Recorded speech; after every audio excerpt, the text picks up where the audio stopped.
Just a few minutes ago, I had the great pleasure of speaking to 7 Americans who are now free from their imprisonment or detention in Iran, out of prison, and now in Doha, en route back to the United States to be reunited with their loved ones. 5 of the 7, of course, had been unjustly detained, imprisoned in Iran, some for years. 2 others had been prevented from leaving Iran. I spoke to them after they landed in Doha.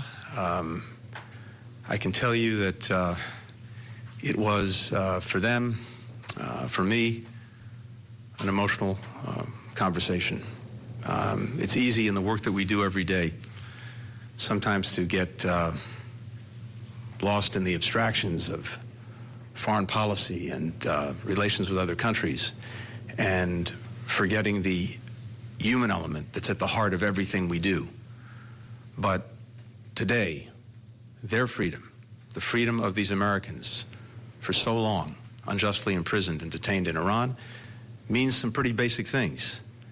It means that husbands and wives, fathers and children, grandparents can hug each other again, can see each other again, can be with each other again. So it's a day that I'm grateful for. I want to thank a number of partners who've been so vital to helping us reach this day, particularly our partners in Oman, Switzerland, Qatar, the United Kingdom. Each has played a very important role in enabling us to free our fellow citizens.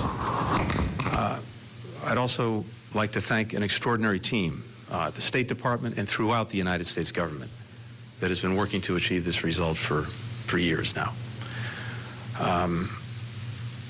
As happy as we are at the freedom of our fellow citizens, we also are thinking today of Bob Levinson, who is not among them and who is presumed deceased.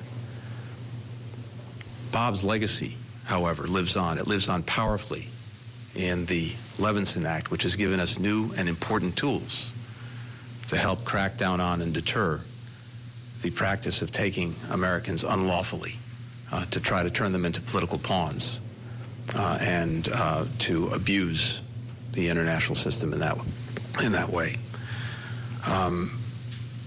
One of the things that I heard in my conversation with our fellow citizens who are now free is their own determination, their own commitment, their own conviction to continuing this work, to making sure that other Americans who are unjustly detained anywhere in the world come home. To date, under this administration, we have now brought 30 Americans home from places around the world where they were being unjustly detained. That work will continue. At the same time, we're going to be working every single day to take steps to make this practice more and more difficult and more of a burden on those countries that engage in it. And you'll see in the days ahead here in New York at the United Nations our efforts to work with other countries to do just that. But for today, for this moment, it's very good to be able to say that our fellow citizens are free after enduring something that I think it would be difficult for any of us to imagine, that their families will soon have them back among them, and that in this moment, at least, I have something very joyful to report.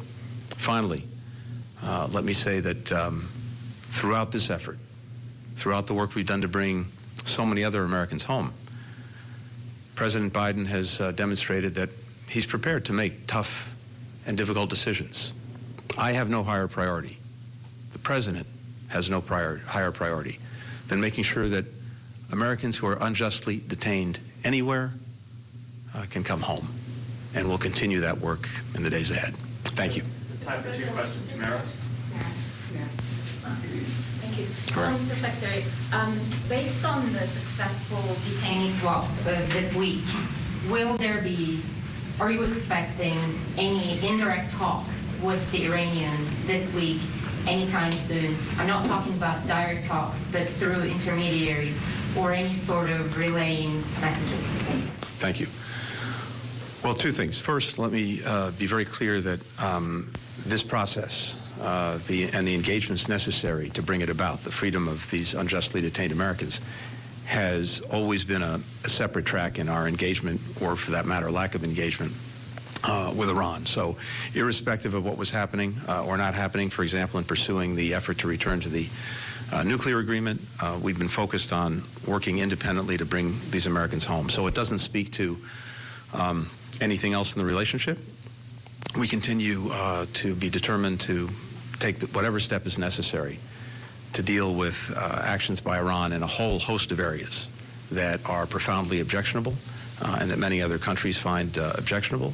At the same time, when it comes to perhaps the number one issue of concern, which is Iran's nuclear program, we continue to believe that diplomacy is the best way to get a sustainable, effective result, one that we had previously with the Iran nuclear agreement, and we'll continue to see if there are opportunities for that. In this moment, we're not engaged on that, but we'll see in the future if there are opportunities. But President Biden's also been Okay, we're going to step away from that news conference now. That's U.S. Secretary of State Antony Blinken addressing the prisoner swap involving Iran. That was 5 Americans in exchange for 5 Iranians that were held captive. He called it an emotional conversation with the detained Americans.